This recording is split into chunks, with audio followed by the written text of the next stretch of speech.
جب کوئی اسبانی اپنی قوت آگے بھیجتا ہے تو پوری کی پوری قوت ہی آگے منتقل کر دیتا ہے، لیکن بہت جلد اس کی توانائی بحال ہو جاتی ہے۔ اس طریقہ کار کو آل اور نون پرنسپل آف ایکشنز کہتے ہیں۔ ہمارے آگے آ جاتی ہے عصبی خلا۔ عصبی خلایا یہ ہمارے سائنیپس ہیں۔ ہر اسپانیے کی ساخت کچھ ایسی ہے کہ ایک طرف اس کی شجریہ میں نے آپ کو کیا بتایا تھا، درخت کی شاخوں کی طرح ہوتا ہے، دوسری طرف اسبانی رگوں کو کہتے ہیں کہ موہریوں کے ساتھ، اور اس کی موہریے دوسرے اسبانیوں کی شجریوں کے ساتھ ملے ہوئے ہوتے ہیں۔ مطلب میں نے آپ کو بتایا تھا اسٹرکچر آف نیورون، اگر آپ میری پچھلی ویڈیو دیکھو تو میں نے آپ کو اس میں بتایا تھا کہ ہمارے جو شجریے ہیں وہ اسبانیوں کے ساتھ ملے ہوئے، اور اسبانیوں کے دوبارہ سے شجریوں کے ساتھ ملے ہوئے، اور ہمارا ایک شجریہ ہماری دوسری اسبانی، مطلب ہماری جو اس کی شاخیں ہیں، اسٹرکچرز آف نیورون ہیں، اس میں جو ہماری شجریاں ہیں میں نے آپ کو بتایا تھا درخت کی شاخوں کی طرح، اور وہ ایک اسبانیے کو دوسرے اسبانیے کے ساتھ جوڑنے کا کام کرتی ہے۔ اگر میری آپ اسٹرکچر آف نیورون کی ویڈیوز دیکھیں گے تو آپ کو یہ والا جو ہماری یہ والی جو لائن ہے یا عصبی خلا ہے، اس میں بیسکلی پہلے آپ کو اچھے طریقے سے سمجھا چکی ہوں، تو آج اس ویڈیو میں تھوڑا نارمل سا ہی میں آپ کو سمجھاؤں گی، کیونکہ میں پیچھے اس کے سمجھا چکی ہوں۔ اگر آپ نے یہ والا ٹاپک زیادہ امپورٹنٹ ہے اور آپ نے اسے سمجھنا ہے تو میری پچھلی ویڈیو آپ دیکھ لیں۔ یہ ایک دوسرے کے ساتھ پیوس نہیں ہوتے، بلکہ ان کے درمیان بہت خفیف سا خلا پایا جاتا ہے جسے عصبی خلا، اقران العصبی کہتے ہیں۔ یہ خلا 5,01,000 سینٹی میٹر کے برابر ہوتا ہے، اگرچہ ہم اس خلا کو عام خوردبین سے بھی نہیں دیکھ سکتے، تاہم نظامی عصبی کی کارکردگی میں یہ خلا بہت اہم ہے۔ اسبانیے کے کیمیائی جوہر جب محیطیاتی ارتعاش وصول کرتے ہیں تو وہ آپس میں ٹکرا کر گرم ہو جاتے ہیں، جس سے توانائی حرکت پیدا ہوتی ہے۔ یہ توانائی حرکت کرتی ہوئی فوری طور پر ابیائی اسبانی سے نکل جاتی ہے۔ یہ والا ٹاپک ہمارا اتنا امپورٹنٹ نہیں ہے، مجھے اس میں کچھ سمجھانے کا سمجھ نہیں آ رہا کہ میں آپ کو کیا سمجھاؤں، کیونکہ اس میں سمجھانے والا کچھ ہے ہی نہیں۔ بس آپ ایک دفعہ سے ریڈ کرو گے اپنے مائنڈ کے ساتھ، تو آپ کو یہ تھوڑا بہت سمجھ آ جائے گا، باقی اس میں اتنا کچھ بھی نہیں ہے۔ اگر ہم نیکسٹ پہ چلیں تو ہمارے پاس آ جاتا ہے جی اضطراری افعال، ریفلیکس ایکشنز۔ اضطراری لفظ ایسا ہے کہ اس سے نا یہ اچانک، بے خیالی، بے ساختی میں ہونے والے کام ہوتے ہیں۔ اگر ہم فردر کو آگے چلائیں اور ویڈیو میں سے ٹاپک کو پڑھنا سٹارٹ کریں تو آپ کو سمجھ آ جائے گا۔ ایسے افعال جو فرد سے اچانک، بے خیالی اور بے ساختی میں بغیر سوچے سمجھے سرزد ہو جاتے ہیں نا، اضطراری افعال کہلاتے ہیں۔ مطلب بغیر سوچے سمجھے آپ سے کچھ کبھی بھی کوئی غلطی ہو سکتی ہے، اچانک بھی خیالی میں کہیں پہ آپ کچھ غلط ایکشن اٹھا جاتے ہو، کوئی غلط بات کرتے، محفل لگی ہوئی ہوتی ہے، زیادہ آپ فرینڈس کے ساتھ بیٹھے ہوئے، وہاں پہ کبھی آپ سے کوئی غلط بات ہو جاتی ہے، پھر آپ بعد میں سوچتے ہو کہ یہ ہم نے غلط کیا تھا۔ اگر ایسے بے خیالی میں ہو جانے والا کام آپ سے اضطراری افعال کہلاتا ہے، کیونکہ ایسے افعال میں فرد کی مرضی شامل نہیں ہوتی، اس لیے انہیں غیر ارادی افعال بھی کہتے ہیں، بھی کہا جا سکتا ہے۔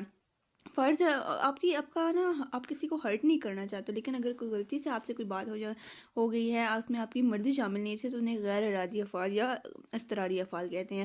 اضطراری افعال کا مراکز حرام مغز میں ہے۔ یہ افعال حرام مغز میں موجود لازمی اعصاب کی مدد سے انجام دیے جاتے ہیں۔ خصی اعصاب عام حالات میں وصول شدہ پیغامات کو حرام مغز کی وسطی دماغ تک پہنچا دیتا ہے۔ دماغ مناسب رد عمل کا فیصلہ کرتے ہوئے حرکی اعصاب کو احکامات صادر کر دیتا ہے۔ جب صورتحال ہنگامی ہو، محض بہت شدت سے خصی اعصاب کو متاثر کرے، فوری فیصلہ درکار ہو، تو کام حرام مغز لازمی اعصاب کی مدد سے فوری طور پر انجام دیتا ہے۔ یہاں تک پڑھا، یہاں پہ ہمیں کیا سمجھ آئی ہے کہ یہ جو اضطراری افعال ہے نا، بیسکلی حرام مغز سے سر انجام ہوتے ہیں۔ ہمارا جو حرام مغز ہوتا ہے نا، ہم اگر اس کے پاس سے ہمارے پاس میسج واپس آیا ہے، مطلب ہنگامی صورتحال ہے، اچانک کوئی بات ہوگی، آپ نے فوراً سے اس کا جواب دینا ہے، اور آپ کا جو میسج ہے وہ برین تک جائے، واپس آئے، ہرکی لے کے جائے، ہنسی لے کے جائے، ہرکی واپس لے کے آئے، تو یہ سارا پروسیس کرتے ہوئے کافی ٹائم لگ جاتا ہے، لیکن جواب آپ کو جلدی دینا ہے، اس لیے ہمارا جو حرام مغز ہے وہی خود آگے ہمارا میسج ٹرانسفر کر دے گا۔ تو وہ جلدی میں، بے خیالی میں آنسر دے گا تو وہ غلط بھی ہو سکتا ہے، اس کا کوئی ہمارے پاس ٹرسٹ نہیں ہے، وہ غلط بھی ہو سکتا ہے، وہ ایک رسک والا کام ہوتا ہے۔ تو یہاں پہ تھا کہ ہنسی اعصاب کو متاثر کرے، فوری فیصلہ رد عمل ہو، تو یہ کام حرام مغز لازمی اعصاب کی مدد سے کرتا ہے، فوری طور پر انجام دیتا ہے۔ ہنسی اعصاب سے آنے والے پیغام کو صورتحال کی سنگینی پیش نظر فوری طور پر فیصلہ کرتے ہوئے لازمی اعصاب کی مدد سے ہی حرکی اعصاب کی طرف احکامات کی صورت کو منتقل کر دیتا ہے۔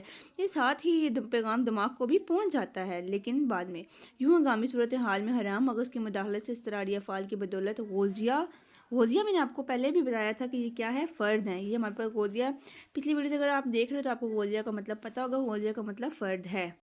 پر نقصان سے بچ جاتا ہے۔ اس سارے عمل کو اضطراری اراک ریفلیکس آرک بھی کہا جاتا ہے۔ ہنگامی صورتحال میں بروقت فوری اور صحیح فیصلہ کرنے کی صلاحیت کی وجہ سے ہی حرام مغز کو مرکزی نظام عصبی میں دماغ کے نائب کی حیثیت حاصل ہے۔ ہمارا جو دماغ ہے اس کی نائب، اس کے اپوزٹ ایک اس کا کہتے ہیں نا، اگر کوئی بندہ آپ کا اچھا ساتھ دے رہا ہے تو آپ کہتے ہیں یہ میرا رائٹ ہینڈ ہے۔ بیسیکلی جو ہمارا حرام مغز ہے وہ بھی یہی ہے کہ ہمارا دماغ کا رائٹ ہینڈ ہے، یہ ہمیں فوراً سے آنسر دیتا ہے اور اس کا آنسر ٹھیک بھی ہوتا ہے۔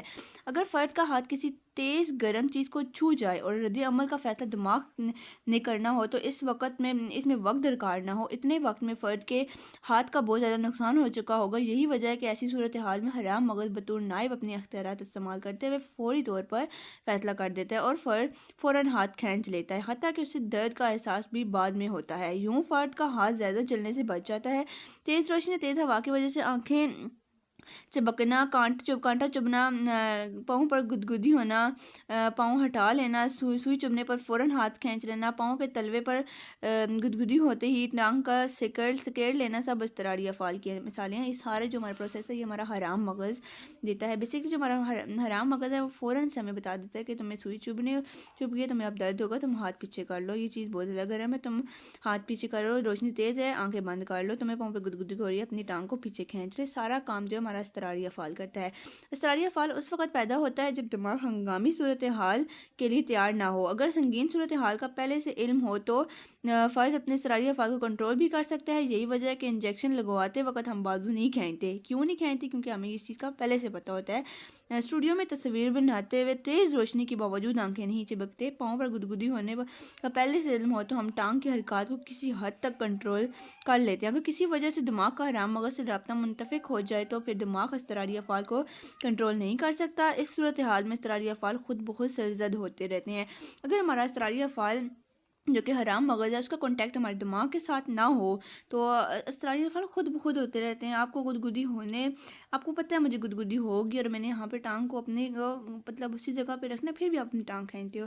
جب آپ کو روشنی، آپ پکچرز بناتے ہیں، آپ کی روشنی آپ کو تیز لگتی ہے، ویسے آپ کوشش کرتے ہو کہ آنکھیں نہ بند کریں کیونکہ پکچر خراب ہو جائے گی، لیکن جب آپ آنکھیں بند کر لیتے ہو، آپ کو سمجھانے کے باوجود آپ آنکھیں بند کر لیتے ہو تو مطلب آپ کے دماغ کا اور آپ کے حرام مغز کا، اضطراری افعال کا آپس میں کوئی کانٹیکٹ نہیں ہے، یہ کانٹیکٹ خراب ہو گیا ہے۔ تو یہ سارا کام جو ہے اضطراری افعال کے ذریعے ہوتا ہے۔ آج کی ویڈیو میں نے آپ کو اضطراری افعال سمجھا دیا اور مجھے تو یہ ریفلیکس جو ہمارا میتھڈ ہے مجھے یہ بہت زیادہ انٹرسٹڈ لگا اور یہ میرا فیوریٹ ٹاپک ہے۔ امید کرتی ہوں آپ کو بھی بہت اچھے سے سمجھ آ گیا کیونکہ یہ اٹس ویری ایزی ٹاپک۔ اگر کوئی غلطی ہوگی تو معاف کیجیے گا۔ میں آپ کو جاتے جاتے پھر بتا رہی ہوں میرے چینل کو سبسکرائب کر دیں تاکہ میرے آنے والی ہر ویڈیو آپ تک پہنچ سکے۔ اب ملتے ہیں اگلی ویڈیو میں، تب تک کے لیے اللہ حافظ۔